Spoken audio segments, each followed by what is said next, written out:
This is the 10-second edition news with Anne Fulham. Column of tanks, 1, 2, 3, 4, 5, 6. 6 tanks moving toward the Kremlin right now, rumbling down Tuzovsky Prospect, a main street in from the western part of the Soviet Union. Tank treads churning up the pavement here. A bright sunny day in Moscow, a sad day for the people who are supporting reform. Good evening. After 6 years in power and being responsible for the dismantling of hardline communism, Soviet President Mikhail Gorbachev was ousted today. They have replaced Mikhail Gorbachev as president with Gennady Yanayev, the conservative vice president. And one report says that Gorbachev is now under arrest at his vacation home in the Crimea. That report of Gorbachev's arrest comes from a spokesman for Boris Yeltsin, the reform-minded president of the Russian Republic. Yeltsin himself is denouncing Mr. Gorbachev's ouster and is calling for a general strike to return Mr. Gorbachev to power. But at this hour, the hardliners who engineered the overthrow appear to have physical control of the capital. Extraordinary events with the sound of tanks rumbling along city streets. Exclusively on the 10 network, America's cable news network described the dramatic scenes as they unfolded. We're on the roof of the building in which the Bureau is. This is the first time that we have seen tanks in the streets. They're heading down Tuzovsky Prospect in the direction of the Kremlin. In about 2 minutes, they'll be going by the Russian Federation building where Boris Yeltsin has been giving a news conference. He has called this an illegal act, saying he was unable to speak to Mr. Gorbachev this morning, saying that he would never be removed by anything but the people of Russia who elected him. A column of tanks, 1, 2, 3, 4, 5, 6. What does it look like when an empire collapses? How does it feel to watch the entire dynamic, one through which you've been raised to view the world, erodes and crumbles so quickly that it practically happens overnight? How might your perceptions of the world change? How do you, or any other living person for that matter, come to grips with such rapid, massive, and global transition? The news footage you just saw was from August of 1991. Just 6 years earlier, citizens of the Soviet Union elected a new president to lead the country, named Mikhail Gorbachev. Promising much-needed political and economic reforms, Gorbachev's markedly humanitarian and compassionate approach to domestic governance and international relations made him immensely popular among the Soviet people. Behind the scenes, though, Gorbachev was very much walking on a razor's edge. While the Soviet Union had long perfected the art of projecting itself outwardly as a strong and stable country, years of stagnation and corruption under previous leaders had left the Soviet state economically weak and technologically lagging behind its Western counterparts. Gorbachev's reforms attempted to fix these issues, but they very quickly began going beyond his initial intentions, prompting the Soviet Empire to begin breaking apart. These changes proved to be too much for hardliners in the Soviet government, who overthrew Gorbachev in a last-ditch attempt to save the Soviet system. In the end, the coup actually ensured the collapse of the Soviet Union, which would not survive past the end of the year. But how did the Cold War get to this point? Last we got to talk about foreign relations in great detail, the Soviet Union seemed to be on the up and up. The United States was forced to withdraw from Vietnam as communist parties took control of all the nations that made up the former colony of French Indochina. The American economy was backsliding into stagnation as a deepening energy crisis and deindustrialization profoundly shook Americans' confidence in their futures. In progress on civil rights, women's equality, and other social issues began to stall in the face of religious and conservative backlash. While all this was going on, the Soviet Union continued to tout its propaganda victories, proclaiming itself and its system as humanity's inevitable future. But these declarations and predictions about the coming world we now see were clearly wrong. So what happened? How did America win the Cold War? What's more, did America actually win the Cold War, or did the Soviet Union just lose first? Is the Cold War even truly over? These subjects are going to inform today's lecture, and by the end, my hope is that you'll be able to share your own opinions and answers regarding these questions. But per the usual, before we get started, we should take a second to look at our quote for the day and remind ourselves of some topics we've already covered this semester. Our quote is by Soviet President Mikhail Gorbachev. And in his words, at least I think, remain useful for us to keep in mind, especially as we struggle with modern problems today that we may have never anticipated having to deal with in the past. Gorbachev tells us, quote, "It would be naive to think that the problems plaguing mankind today, or humankind today, can be solved with the means and methods which were applied or seemed to work in the past." What problems is Gorbachev referring to here? What about the means and methods? Is he referring only to the Soviet-style communist system, or can this advice apply to us in a more general sense? What kind of problems had Americans and Soviets been dealing with by this point? Let's refresh our memory real quick. Going back to the start of the semester, you'll likely remember that after World War II, the Allied powers were horrified to learn the true extent of German programs to systematically eliminate large European populations, which the Nazis had deemed undesirable. Well, Nazi Germany's final solution targeted a host of marginalized communities, including socialists, communists, trade unionists, Romani people or gypsies, people with physical or mental disabilities, Jehovah's Witnesses, Christian Scientists, homosexuals, transgender people, and other queer people. The brunt of Nazi atrocities were directed at Europe's different Jewish communities. In an industrial genocide we now know as the Holocaust, over 6 million of the more than 12 million people killed in the final solution were people of Jewish descent. In 1973, the Organization of Petroleum Exporting Countries, or OPEC, announced an oil embargo against the United States. OPEC argued they did this because the US continued to support Israel in Middle Eastern wars. The US economy suffered as a result of this embargo, though other factors played a role in America's 1970 economic decline as well.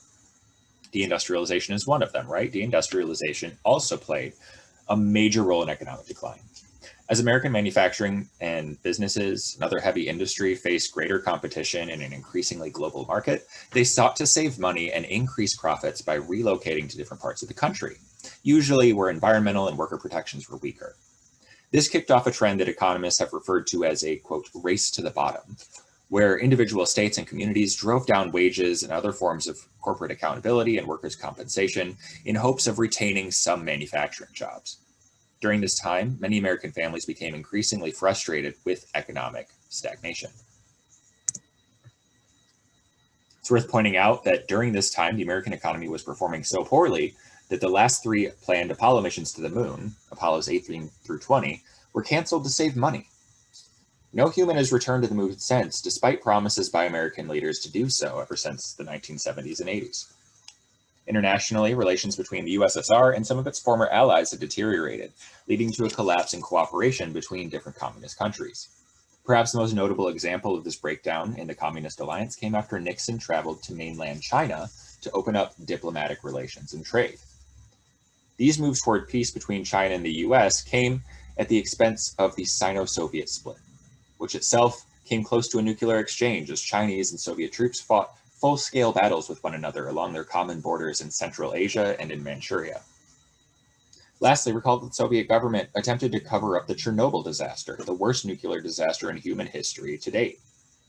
Their unsuccessful attempt to hide the disaster profoundly shook the trust and confidence many Soviet citizens had in their government, and has been cited by more than a couple of historians as the beginning of the end for the Soviet system. Okay, feeling caught up? Good, because today we're going to be talking about 5 main topics. Each of them, in all honesty, could easily be made into their own class-long lecture. But the timing constraints we face mean that we'll just have to address them somewhat cursorily and quickly. We'll start by taking some time to look at the development of the Cold War in the Middle East and in Africa. We've already spent some time on the Cold War in Europe, certainly, East Asia and in Latin America, but the Cold War was more than a series of regional conflicts. It was a truly global struggle. So we should spend at least some time on Africa and the Middle East as well, because how the Cold War develops there will have a severe impact on American history going forward, all the way up until the present day. We'll discuss the Reagan presidency in greater detail. We've talked about Reagan a little bit already this semester, but not nearly enough for how significant his presidency was for American history. Why is he still such a controversial figure today?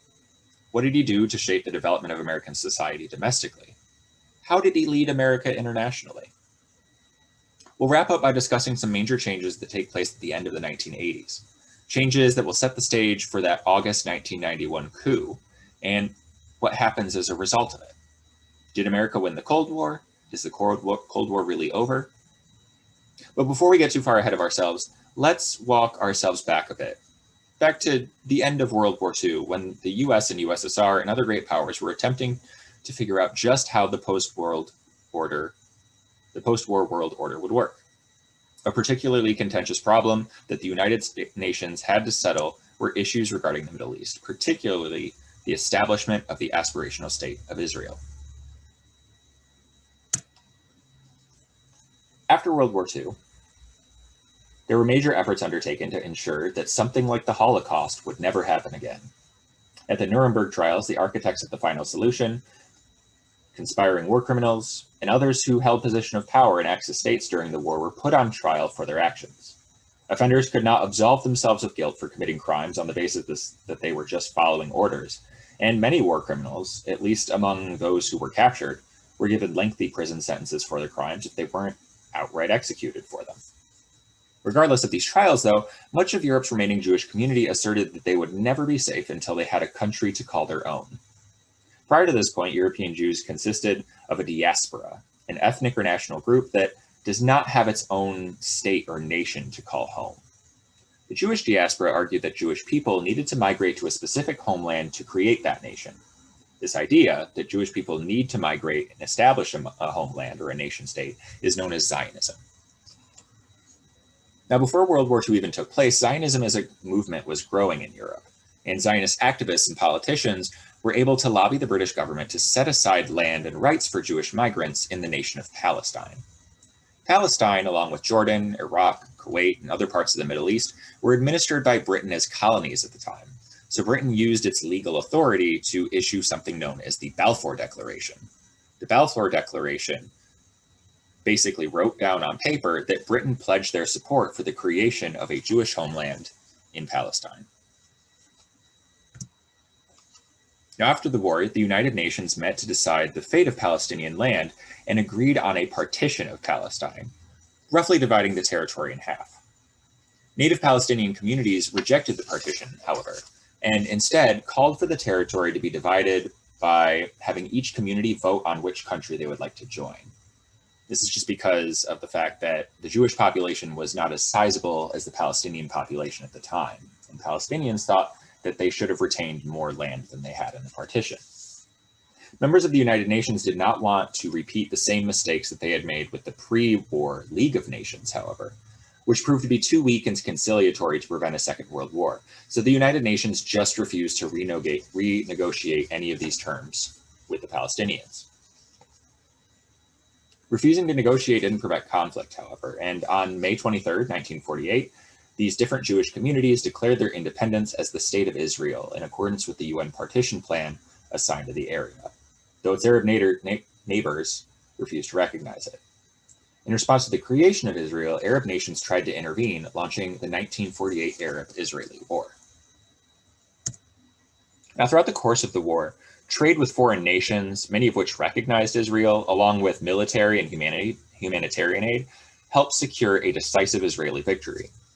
The legacy of this war is a tenuous one. In Israel, the victory is proudly celebrated as Israel's War of Independence, while Palestinians refer to the conflict as al-Nakba, or the catastrophe. In the aftermath of the war, Israel gained substantial territory beyond the initial UN partitional boundaries, and many Palestinian Arabs fled their homes in fear of retaliation.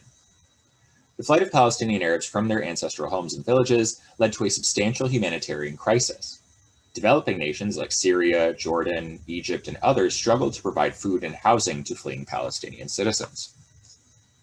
In 1948, Israel passed the Law of Return, which guaranteed citizenship to all people who could prove a Jewish ancestry. The law contained specific qualifications, however, refusing entry to anyone who, quote, posed a danger to the well-being of the State of Israel. These restrictions notably limited the rights of native Palestinians to come back to their homes after initially fleeing, since anyone who supported Palestinian statehood could be categorically banned from Israel as a potential danger. In successive wars, the Palestinian Liberation Organization and its allies have attempted to reconquer Israeli lands for the creation of a Palestinian state. These attempts have been unsuccessful, however, and instead of convincing Israeli leaders to return to the negotiating table on Palestinian statehood, Israeli politicians have instead doubled down on promoting Jewish settlement in remaining Palestinian lands, with the international community has continued to condemn as an illegal occupation.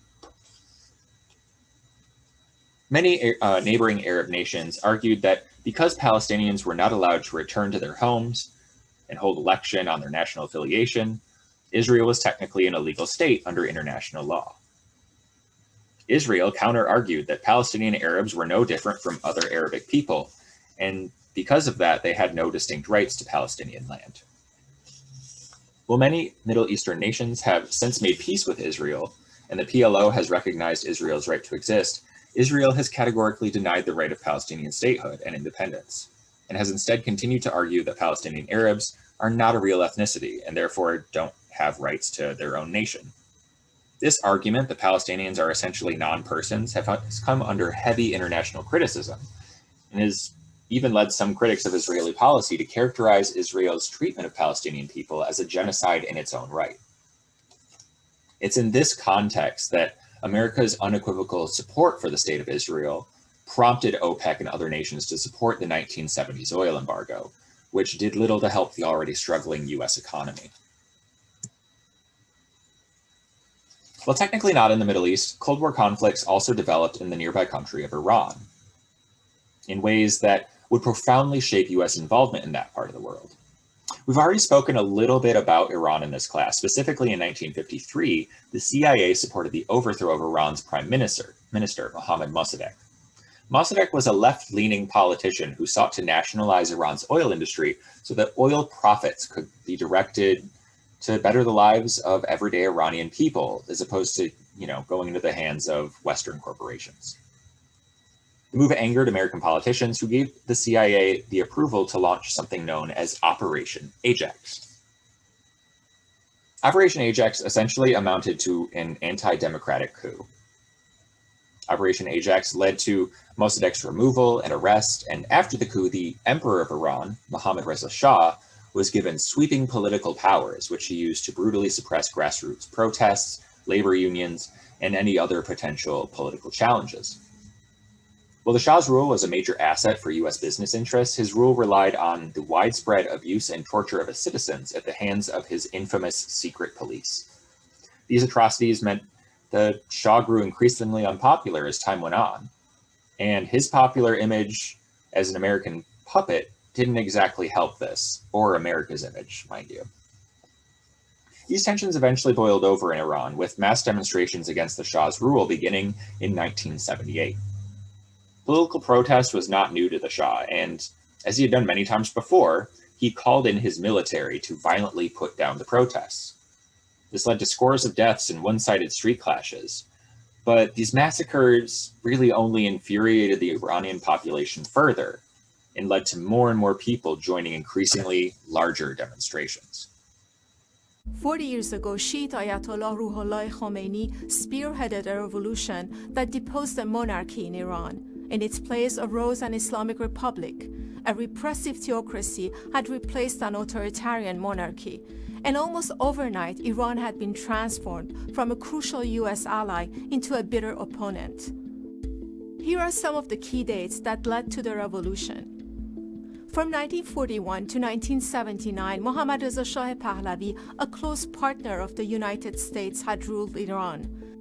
He modernized Iran while forcefully suppressing dissent and political freedoms. The clergy opposed the Shah's social and economic reforms. Discontent grew until in 1978, anti-Shah demonstration spread across the mostly Shia country. Strikes and mass protests erupted, and accusation flew that the Shah was the US puppet. Martial law was imposed. Cassette tapes of speeches by the 76-year-old Khomeini were smuggled into the country, fueling the unrest. Many Iranians took to the rooftops at night to shout Allahu Akbar, or God is great, to express their protest. On January 16, 1979, the Shah left Iran for what was officially a vacation. Many Iranians rejoiced with chants of "The Shah is gone." The man who'd ruled the country for 37 years would never return from exile, dying some 13 months later. On February 1st, a crowd of around 3 million people in Tehran welcomed Khomeini's return from 14 years of exile. Asked about his feelings, the Islamic revivalist famously gave a cryptic one-word answer: nothing. Finally, on February 11th, the revolutionaries declared victory after Iran's demoralized armed forces declared neutrality. The monarchy was suddenly gone. Deadly factionalism followed, but Khomeini held the upper hand. And in April, following a nationwide referendum, an Islamic Republic was officially proclaimed, eventually with Khomeini at its apex. Thousands of Shah-era officials and other Iranians would be executed following summary trials. Student revolutionaries would storm the US embassy, taking dozens hostage. Tehran would doggedly pursue anti-Western policies for decades to come. The revolution's 40th anniversary arrives at a critical juncture for the Islamic Republic, hobbled by US sanctions, infighting, and the frustration of a restless young populace, most of whom were born after the revolution. Some regime insiders have warned recently that the Islamic establishment could collapse.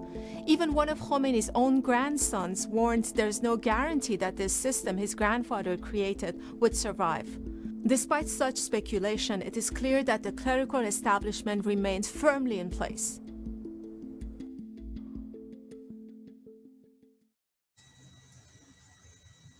So as the video about the Iranian Revolution stated, armed students stormed the US embassy in Tehran and captured 52 American diplomats during the ongoing political turmoil. While many Americans did not know how much about Iran's politics or history, the memory of American support for the Shah's regime ensured long-lasting popular animosity towards the United States in that country. After the Shah left Iran, he came to the United States. The revolutionaries in Iran announced that they would free their American hostages in exchange for the US sending the Shah back to Iran to stand trial for his crimes. American politicians refused to do this, though, and this began a 440-day-long standoff between the United States and Iran over the fate of the taken hostages. Initial efforts to convince the Iranians to let the 52 Americans go broke down, and as a result, the US tried to launch a top-secret operation to rescue the hostages. This is in April of 1980. The effort failed after two rescue helicopters collided with one another during a desert storm, resulting in the deaths of 8 US servicemen. Relations from the failed operation made diplomatic negotiations even worse, and the failure itself served as a huge international embarrassment for the United States. In September of 1980, partially with the encouragement of the United States, Saddam Hussein's Ba'athist government in Iraq launched an invasion of Iran in a massive conflict that would come to be known as the Iran-Iraq War. Saddam, a Sunni dictator in charge of a majority Shia country, worried that the Iranian Revolution might spread to Iraq if the Shia majority there could be convinced to rise up and overthrow him. The US supplied arms to Iraq so that it could fight the Iran-Iraq War, but even with American support, Iraq's invasion of Iran ground to a halt. Iraq used chemical weapons in an unsuccessful attempt to break the stalemate, causing well over 1 million deaths. As a result of the war, however, Iran was convinced to return to negotiations with the US. Iran released the American hostages on January 21st, 1981, the day after Ronald Reagan took over as president, refusing to release the hostages while Carter was still in office. That's Jimmy Carter. Today, Iran has been the target of international condemnation for enriching uranium, which it claims is only being done to build a domestic nuclear energy program. The US and other countries are worried that they're building nuclear weapons, however. Even if this is true, Iran's history with Western countries like the United States means it's unlikely they'll end such a nuclear program, since the US rarely attacks countries once they have their own nuclear arsenal they can defend themselves with. If you don't believe that, just look at the situation in North Korea, right? It's worth mentioning that during all these developments, nations all across Africa were fighting against European powers to win their own independence. Because the United States' foreign policy was often tied to the success of European economies, the US was more often inclined to support European powers in their bid to retain their colonies, or to become directly involved in the politics of African nations to ensure the success of American business interests there. The Soviet Union's more staunchly anti-colonial foreign policy meant that many African freedom fighters turned to Soviet ideology as well as similar collectively oriented pre-colonial traditions when determining how to shape their newly independent nations. Socialist-leaning revolutions in Angola, Mozambique, Tanzania, Burkina Faso, Benin, and other nations all led to the popular perception that American capitalism was in decline. Even the African National Congress, Nelson Mandela's anti-apartheid movement in South Africa, was decried by the United States for much of its history as a terrorist organization because of its anti-colonial ideology and use of guerrilla tactics to fight the apartheid government.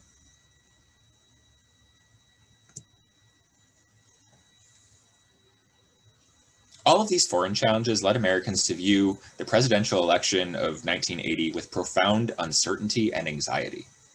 The Carter administration had struggled to retain popularity for several reasons, and we'll just list a couple here. Carter had been unsuccessful in ending the Iran hostage crisis, and many felt this was because of his inept leadership. Many Americans felt Carter responded poorly to the ongoing energy crisis when he infamously chastised Americans for waste in his malaise speech. And Americans were also worried about the emergence of non-traditional families and high divorce rates that were made possible by the success of second-wave feminist movements and other 1970s reforms. Leading into the 1980 election, the Republican Party rallied around Ronald Reagan, a former Hollywood Western movie star and governor of California. Nicknamed the Great Communicator, many voters appreciated Reagan's straightforward manner of speaking and his ability to discuss complex issues without coming across as out of touch or elitist. Going into the election, Reagan assembled his own conservative coalition of business interests, libertarians, anti-communist war hawks, religious conservatives, and family values activists. Reagan campaigned against perceived overreach of union power, high taxes, affirmative action, and the Equal Rights Amendment. While the gains of the civil rights movement, women's liberation, and other social reforms were enjoyed by many, they also alienated a swath of American society that resented these changes.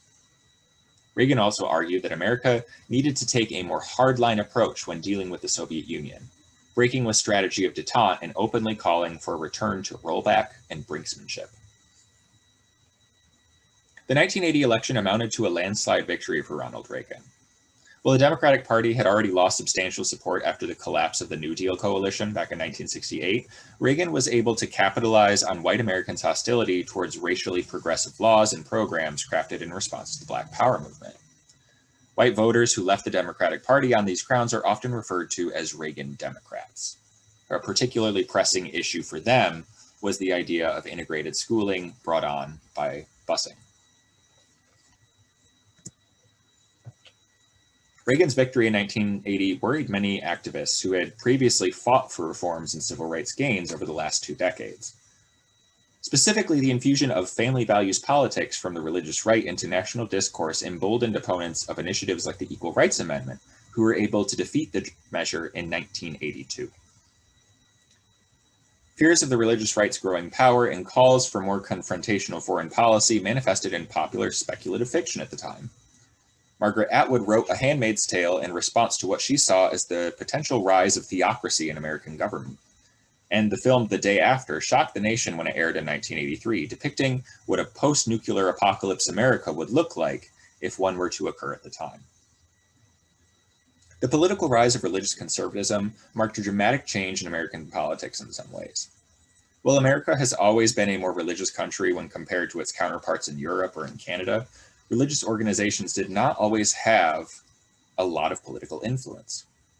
This changes after the collapse of the New Deal order, where domestic politics shifted away from civil rights and anti-communism and towards the culture wars, or fights over the rights and freedoms of non-normative groups to pursue their own version of the American dream.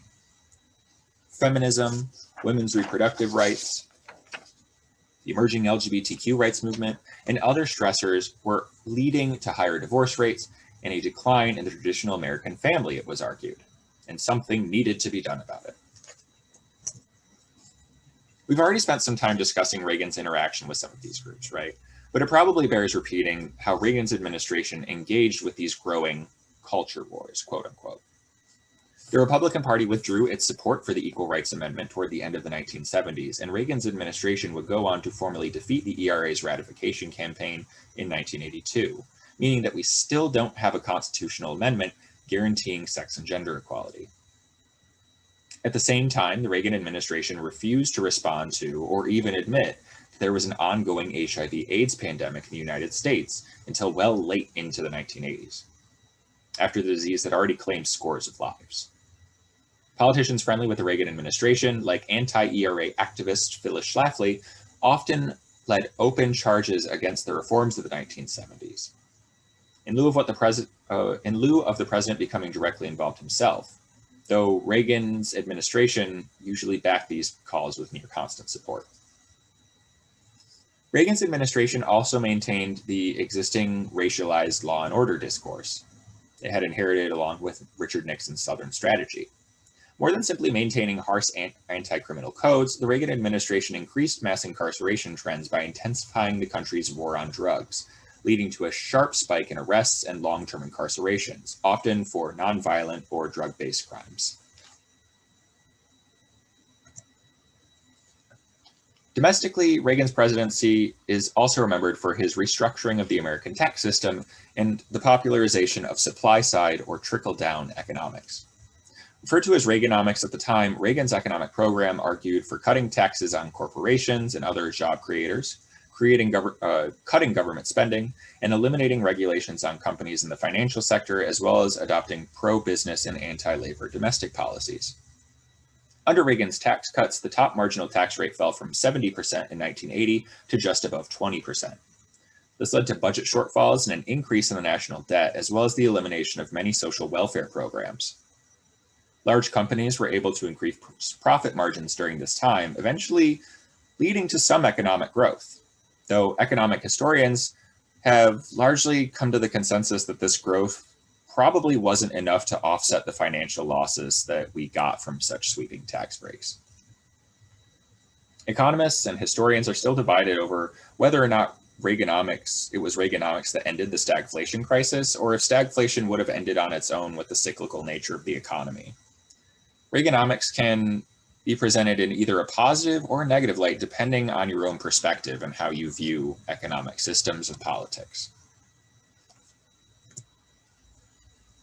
Reagan's economic theories were first demonstrated when, in 1981, the administration had to contend with a massive strike of air traffic controllers who walked off the job, protesting for higher wages and shorter work hours.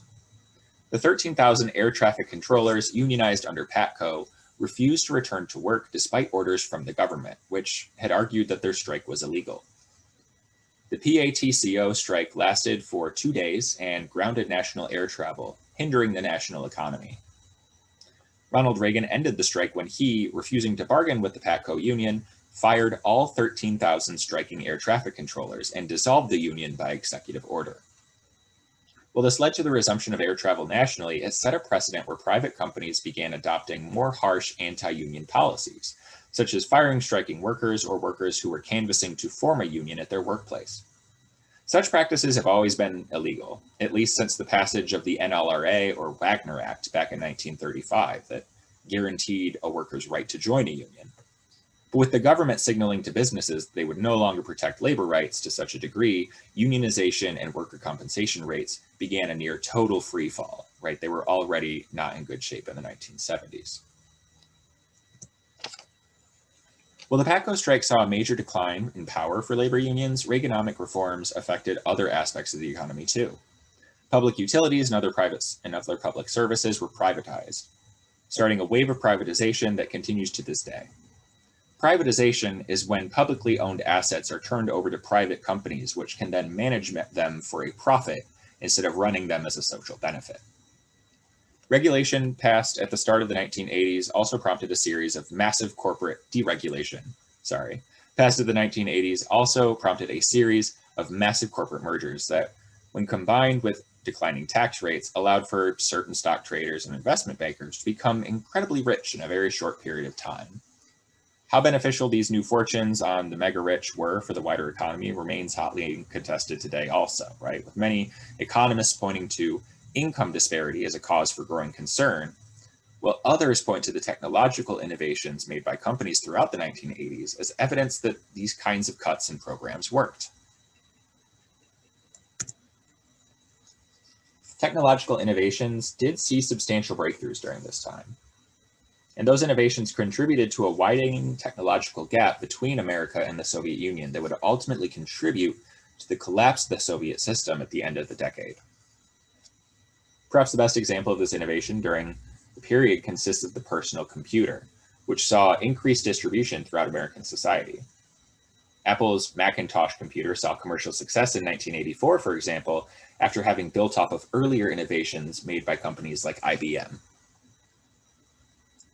The computer, well, probably the best example, is not alone in its 1980s debut.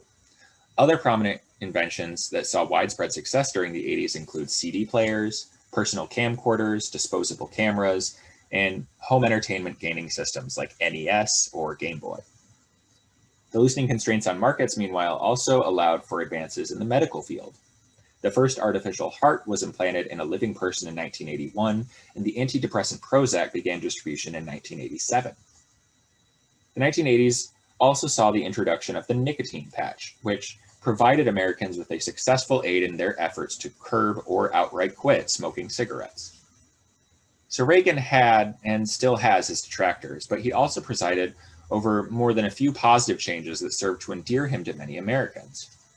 But what about his foreign policy? Really the meat and the potatoes of the Cold War conflict.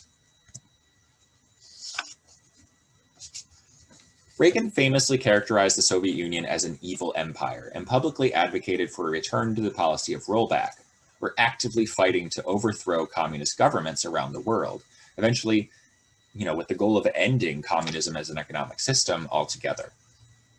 While conservatives in the United States praised Reagan for his courage in taking on what they saw as continued acts of Soviet aggression, critics worried that aggressive posturing could lead to accidental conflict and maybe even a nuclear exchange.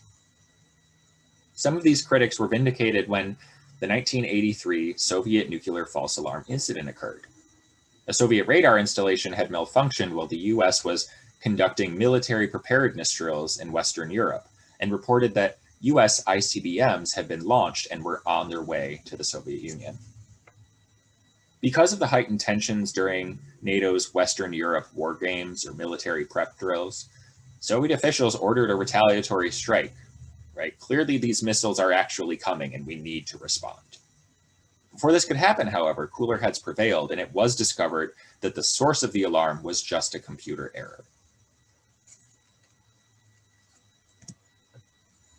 While war games and confrontational tactics against the Soviet Union were met with mixed results, rollback as a policy saw more success when used outside of the European continent. Under Reagan's presidency, the US smuggled arms and supplies to rebels fighting the socialist government of Afghanistan, known as the Mujahideen. The Mujahideen comprised a loose alliance of anti-communist guerrillas, which often used terrorist tactics and espoused Muslim fundamentalist beliefs. As a result of this funding and support, the USSR became involved in a quagmire in Afghanistan throughout the 1980s, not too dissimilar from what America experienced in Vietnam in the 60s and 70s. Ultimately, operations in Afghanistan would cost the Soviet economy dearly and take away from the USSR's international prestige.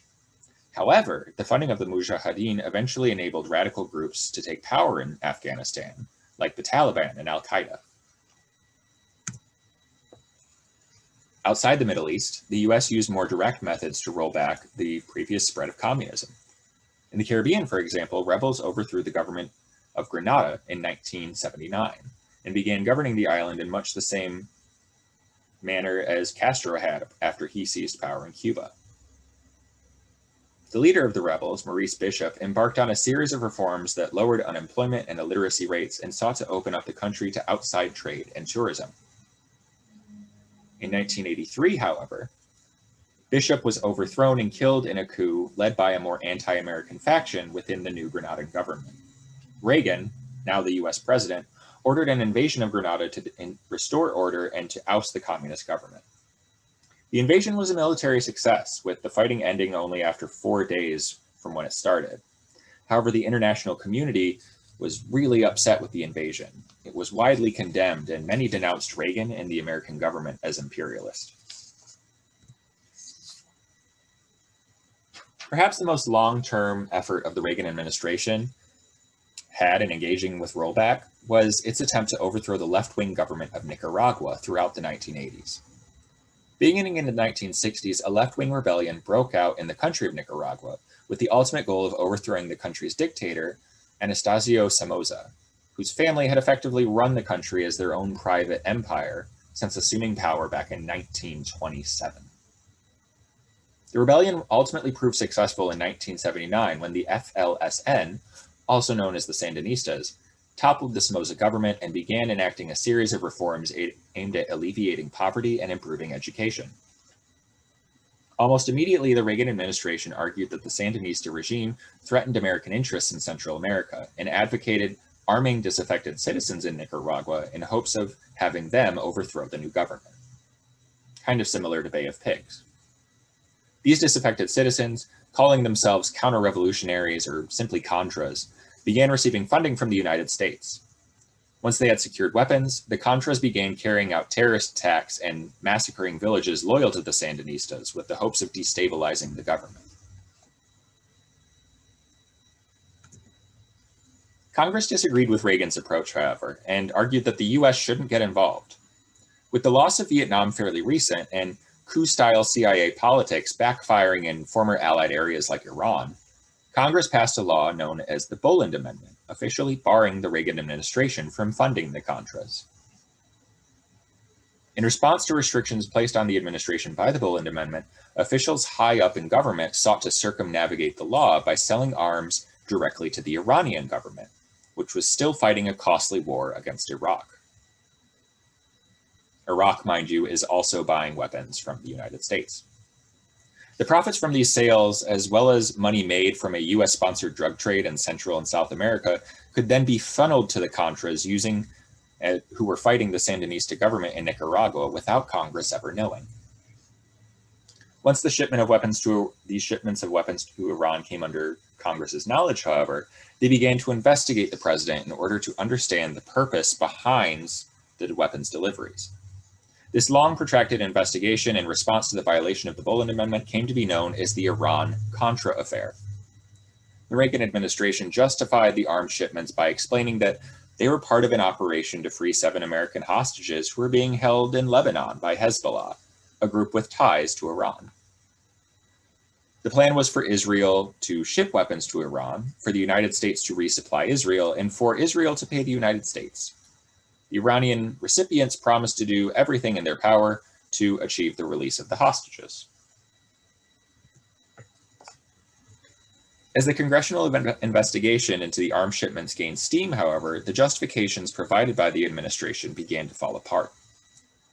The first Reagan-sponsored secret arms sale to Iran, for example, was discovered to have begun back in 1981, long before any American hostages had been taken in Lebanon. The Iran-Contra affair would follow Reagan throughout the remainder of his presidency. While he was a vocal supporter of the Contras, Congress was never able to provide decisive evidence proving that Reagan personally authorized the diversions of funds to the Contras or was in any way personally culpable. Ultimately, 14 administration officials were indicted, resulting in 11 convictions for individuals who violated the laws passed by Congress.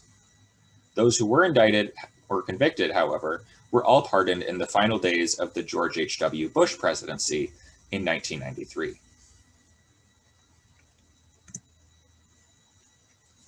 Perhaps one of the most ambitious projects that Reagan undertook as a part of his foreign policy was the Strategic Defense Initiative, or SDI. SDI is also sometimes known by its nickname Star Wars, and was an effort to build an interconnected network of armed satellites in outer space. The purpose of SDI would be to intercept and shoot down any Soviet ICBMs in the event that the US and the Soviet Union went to war. An incredibly ambitious project, Reagan hoped that by completing SDI, he would be able to end the previous system of mutually assured destruction, or MAD, which he had likened to a suicide pact. Other leaders considered MAD to be a vital component of maintaining world peace, though, and had additionally argued that SDI violated a number of treaties and agreements that explicitly prohibited the militarization of outer space. You can kind of see a diagram of how complicated and interconnected SDI would have been.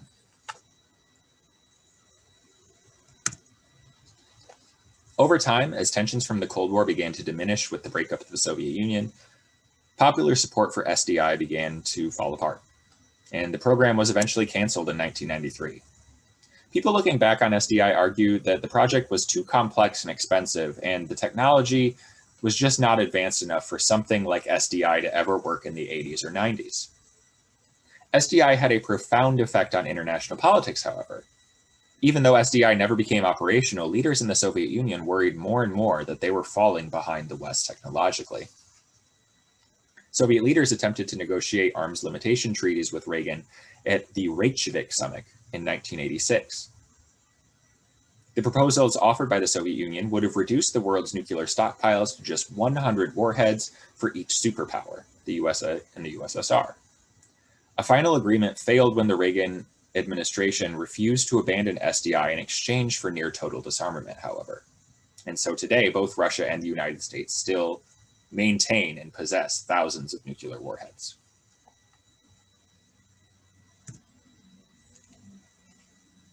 The Soviet Union, which was economically struggling, saw these advances being made by the United States throughout the 80s and sought to close the gap that had started to widen between the two countries. In order to do this, many in the Soviet government argued new, innovative leaders would be needed. One of the most promising of the Soviet Union's rising politicians was Mikhail Gorbachev, who took control of the country in 1985. Stressing the need for innovation and development, Gorbachev called on the USSR to allow for greater tolerance and freedom. In order to do this, Gorbachev promoted a series of reforms that will both allow for greater private activity in the economy and promote political participation in Soviet government through limited democratic elections. These reforms came to be known as glasnost and perestroika. Glasnost argued for increasing transparency in Soviet government. There was initially some pushback to this reform. After the Chernobyl disaster in 1986, support for glasnost increased. Perestroika, meanwhile, called for limited privatization in the economy to incentivize innovation and development. As a direct result of Gorbachev's reforms, the US and Soviet Union's relationship dramatically improved.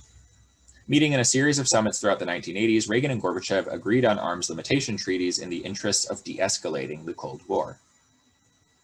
In a bid to balance the Soviet government's checkbooks, Gorbachev greatly reduced the international obligations the Soviet Union had been tied to throughout the 70s and 80s, which had dragged down the Soviet economy.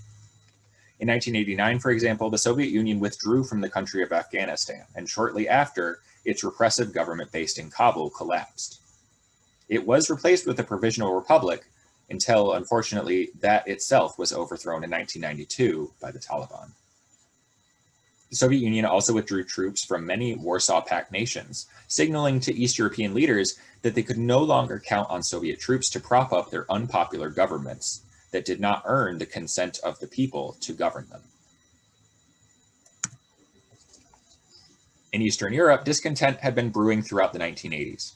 While life in the Soviet Union was better than in many other parts of the world, citizens in Eastern European satellite states did not enjoy the same standards of living as Soviet citizens, or their counterparts in West Europe did. Throughout the 1980s, labor unions and workers' councils throughout Poland organized into a massive organization known as Solidarity, and began to challenge the communist government of Poland for better wages and more political rights. Solidarity launched a massive general strike in violation of existing authoritarian laws. In response to international pressure, growing discontent, and Gorbachev's refusal to intervene in Polish affairs, the government of Poland finally accepted Solidarity's demands and allowed for the first free democratic elections in the country since the 1930s. Actually, specifically since 1926. Meanwhile, in East Germany, growing unrest led the government to relax social controls that had been the mainstay of communist life since Soviet occupation of Germany in the 40s. As protests against East Germany's government grew, the Soviet Union made clear that it would not intervene to suppress pro-democracy uprisings. Forced to choose between a peaceful transition of power and a potentially violent uprising, the East German government allowed its citizens to cross through the Berlin Wall into West Germany without bloodshed. Soon after the collapse of the Berlin Wall, the government of East Germany would fall apart. In 1990, East Germany was reunited with West Germany, ending 45 years of international division between the two countries.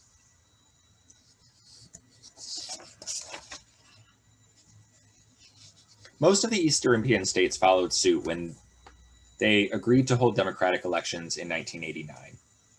Historians sometimes refer to 1989 as the year of miracles because these sweeping but largely peaceful changes came about almost unexpectedly, like a miracle. After the revolutions of 1989, calls within the Soviet Union itself for greater autonomy of its ethnic republics boiled over into demands for full independence. Initially, the Soviet Union recognized the sovereignty of its different autonomous republics, but did not recognize their independence. Gorbachev and other reformers in government saw the coming collapse of the former Soviet system and sought to redesign the Soviet economy and political system into a more democratic, but still socialist federation that would come to be called the Union of Sovereign States. These reforms, they argued, would allow for a democratic communist system to emerge in the 21st century. Hardliners within the ruling Communist Party of the Soviet Union saw the new treaty as an untenable restoration of capitalism and a surrender of political power to the Soviet people they simply could not allow. Ergo, in August of 1991, in response to the loss of the Eastern Bloc satellite states and independence of some of the USSR's autonomous republics, the Communist Party of the Soviet Union declared a state of emergency, imposed martial law on the country, and put Gorbachev and other politicians under house arrest. While tanks occupied the streets of Moscow and the Soviet army attempted to impose a curfew on the civilian population, civilian leaders encouraged Soviet citizens to pour into the streets and demand an end to the attempted coup. In what many only a few years prior would have thought was impossible, Soviet citizens in Moscow launched mass protests against the orchestrators of the coup. These protesters, along with then mayor of Moscow, Boris Yeltsin, barricaded the White House, the seat of the Moscow city government, and refused to allow the coup plotters in. After 3 days of sustained mass protests, hardliners behind the coup failed to ensure total control of the country and acknowledged that they needed to surrender power. While the coup was ultimately defeated and Gorbachev was able to retake power as president of the Soviet Union, the coup damaged faith in the new reformed Soviet government so extensively that plans for the new Union of Sovereign States were abandoned.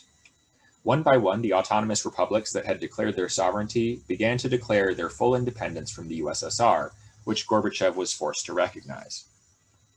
On December 25, 1991, Gorbachev resigned as the president of the Soviet Union, and the Russian Soviet Federative Socialist Republic, the last member state of the USSR, declared its independence as the Russian Federation, formally ending the Soviet Union.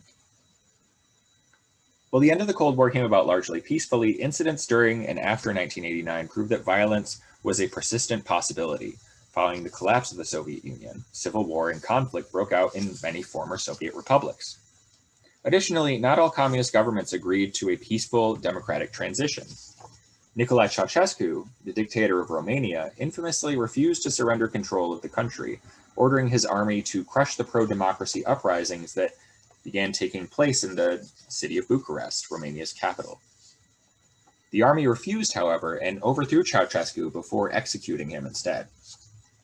The country of Yugoslavia broke apart in a series of civil wars that did not come to a complete end until 2000, with widespread abuses and genocide taking place along largely religious and ethnic lines. And in China, the government cracked down on political dissent, proving that even in a year of miracles, peaceful reform still had its limits. The noise of gunfire rose from all over the center of Peking. It was unremitting.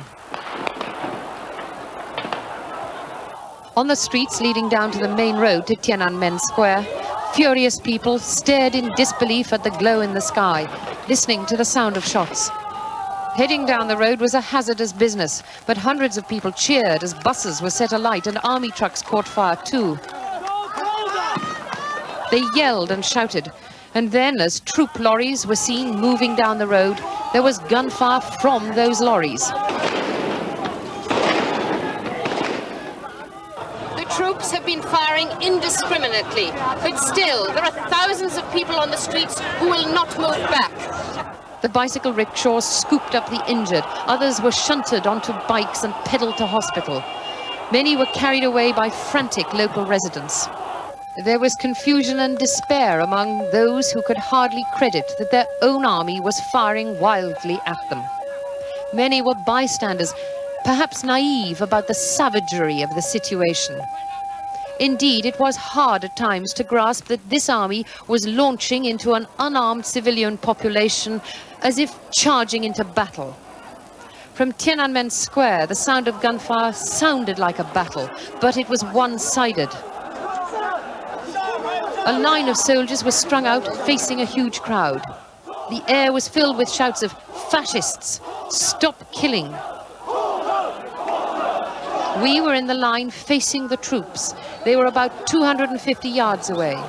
Young people were singing the Internationale to a background of gunfire.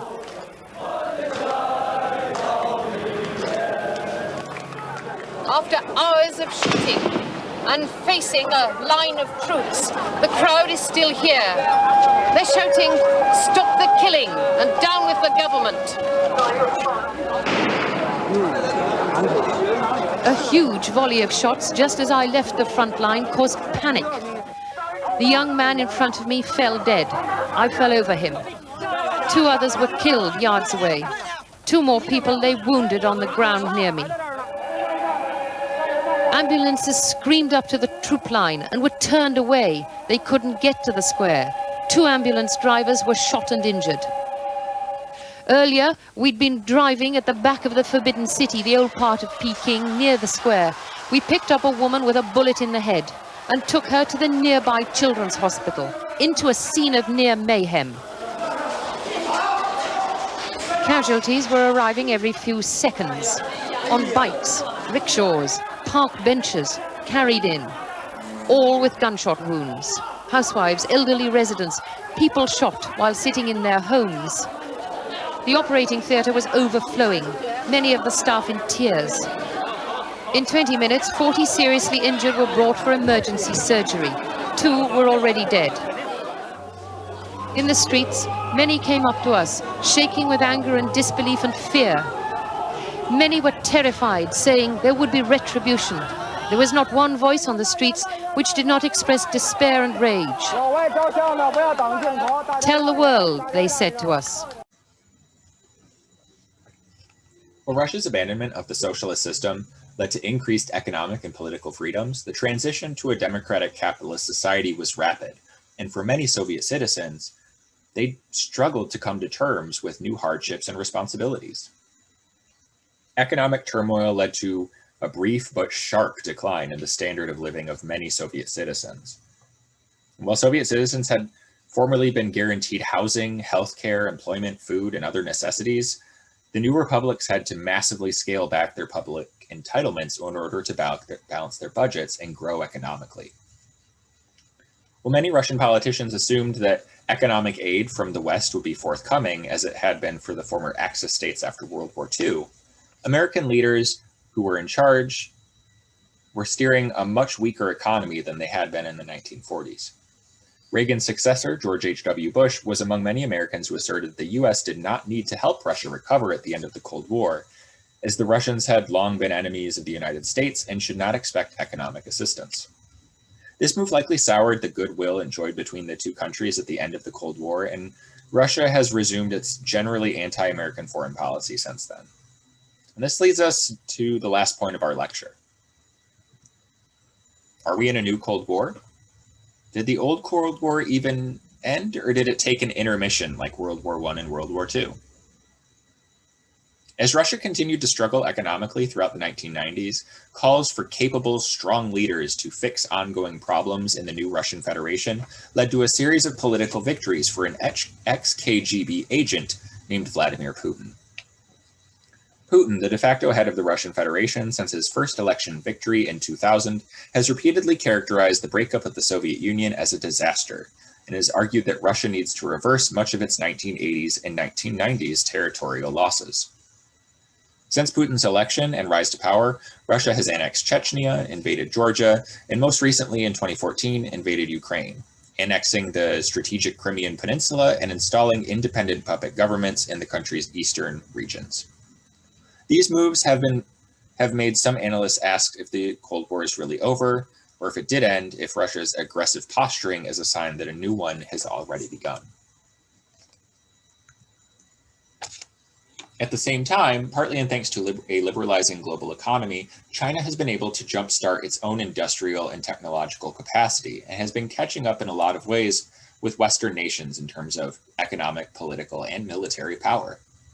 Most recently, China has embarked on a massive project known as the Belt and Road Initiative, aimed at building up infrastructure and economies across Asia, Africa, and Oceania in a bid to grow markets for manufactured Chinese goods.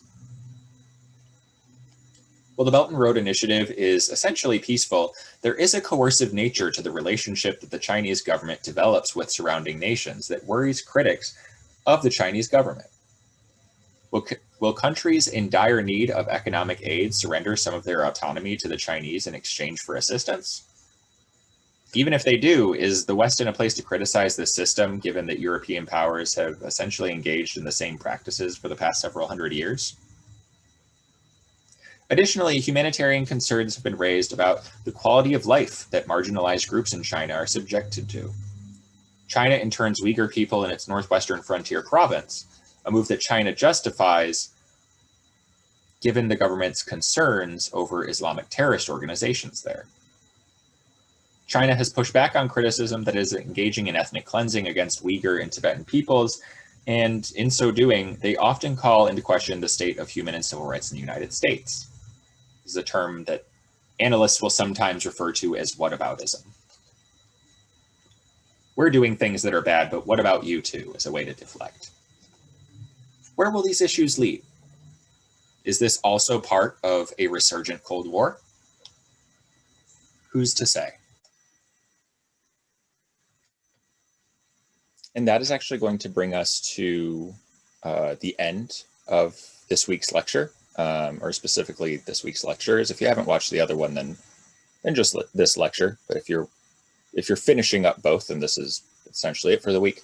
Make sure that by Friday, of course, by the end of the day, Friday, that's the 18th, that you respond to 2 of those discussion board responses that'll be posted, right? There's going to be 4. You're only going to respond to those 2. And make sure you also follow up with some replies to your classmates, right? Continue to have those insightful and constructive, but also respectful conversations with each other. And yeah, don't be afraid to really to take a deep dive into any of these questions, particularly if they're interesting to you, right? Is the U.S. on the verge of another Cold War? If we aren't, then how do we look at the world around us, right? The Cold War is still, even though it's 2021, the Cold War is still fairly recent. It was only 30 years ago. And in a lot of ways, we're still, as a country, getting used to this post-Cold War dynamic. If we're about to jump into another Cold War, then what can we learn from the end of the last Cold War going forward into this new one? Is another Cold War inevitable, or is it something that can be avoided? I'd really like to hear your thoughts and kind of where you're approaching this issue from, right? Of course, make sure you're following up on the readings. That will really help you answer these questions well, but it'll also really help in this, in working on this final project, this historical zine creative piece that's going to be due at the end of the semester. So make sure that you're putting in that work and you're keeping up on those readings, because that will really show through in the work that you're submitting for this class. A lot of times it's even on a subconscious level, but as instructors, let me assure you that we do notice when the reading's being done and when it isn't. So make sure you're doing that. It's chapters 6 and 7 of These United States, those 2 chapters out of our textbook.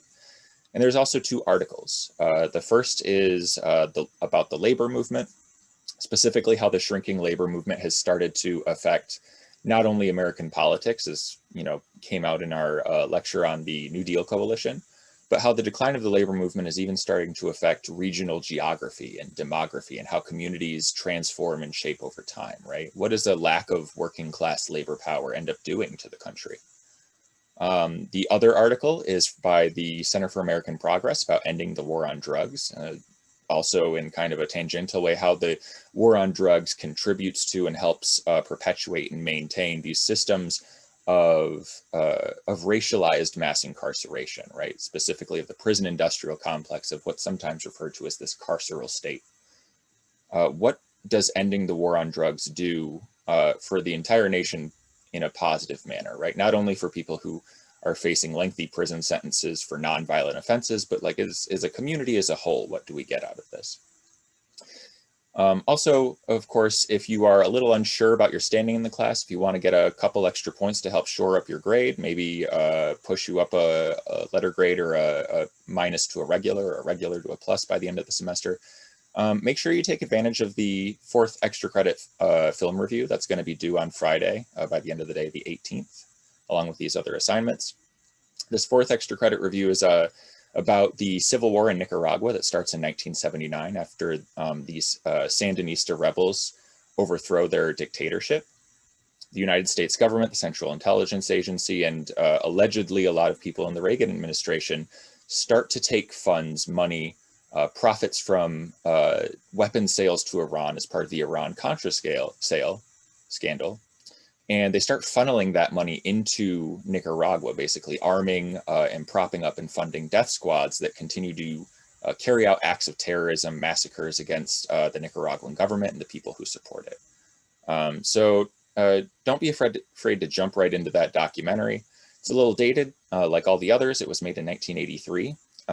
So it's not going to have cutting edge star swipe technology there, but it is a good documentary, right? So even if you don't really want to compare what's going on in that documentary to the rest of class, if you just want to make it like a personal response, like I didn't know this was a thing, the Civil War in Nicaragua is something I didn't even know about, that's fine too. The requirements for the extra credit aren't particularly severe. I'm not going to take away points because you didn't use specific vocabulary terms. So if that's something that interests you, don't be afraid to just jump right in and watch it and write one of those responses. As always, if you have any questions, I'm just a Canvas message or an email away, so don't hesitate to contact me and I'll get back to you in any questions or concerns you have as soon as I can.